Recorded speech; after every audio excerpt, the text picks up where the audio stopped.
You are listening to Fright 1, narrated by me, Leonie Ko.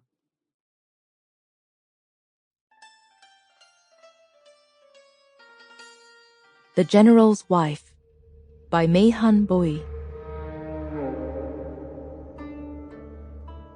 You will be the General's wife. My mother looked at me for the first time with a certain softness in her eyes. She was a tall, forbidding, extremely beautiful woman, in her powerful middle age, mistress of a vast household. The only canker in her soul for all these years was me, the fourth daughter. 4 is an unlucky number. It signifies death. My mother had 6 surviving children, and I was the last. After 2 sons, her womb's energies began to cool, and she produced daughter after daughter, to her great disgust. I am the 4th and last daughter, receptacle of her wrathful irritation at fate. To make matters worse, I was ugly, with crooked shoulders and a pockmarked face. She despaired of ever being rid of me. Then word went around that the General needed a wife. I knew nothing of the man simply called the General, but I knew about his home. The General's home was on an island, all by itself. It was built on the edge of a cliff that dropped steeply into the sea. Behind it was all jungle, no villages, no neighbors. The General had bought it from a British man, a land surveyor who had since left Singapore. But that was all anybody knew of it. To me, that house was the stuff of dreams. From the edge of Johnston's Pier, which I passed by often while attending to chores, the General's house on the island was just visible, a pale spot against the deep green of the jungle and the grey of the granite cliffs. The island was tiny, and to me it looked a splendid abode, silent and still, and far away from fearsome mothers, rude siblings, heavy-handed senior maids, and screaming smelly infants not my own. The General's housekeeper, Lee So, paid a fisherman to row her to the mainland every week so she could buy supplies from the wet market. We knew of her, but nobody I knew had ever met the General in person.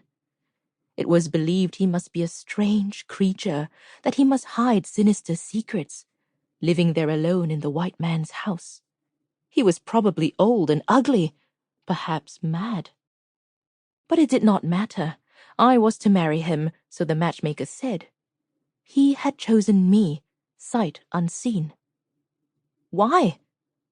I ventured to ask. The frost came back into my mother's eyes. It doesn't matter, she said sharply. The matchmaker did well by you, recommended you despite everything, and you have a husband at last. That is all you need to know. Now pack up your things. You shall go to your husband in 2 days.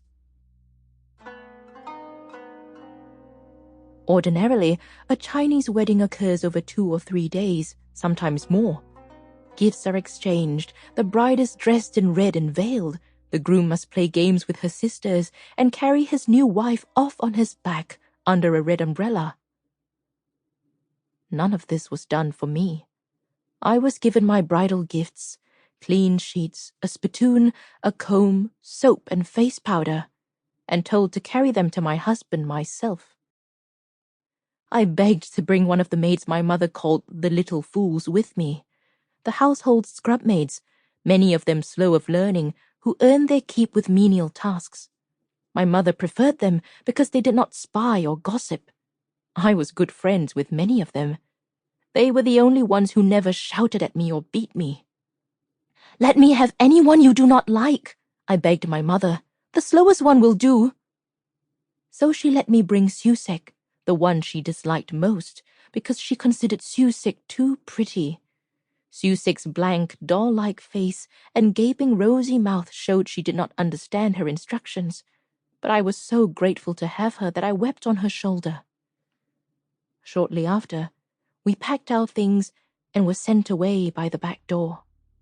Nobody saw us off. Sample complete. Ready to continue?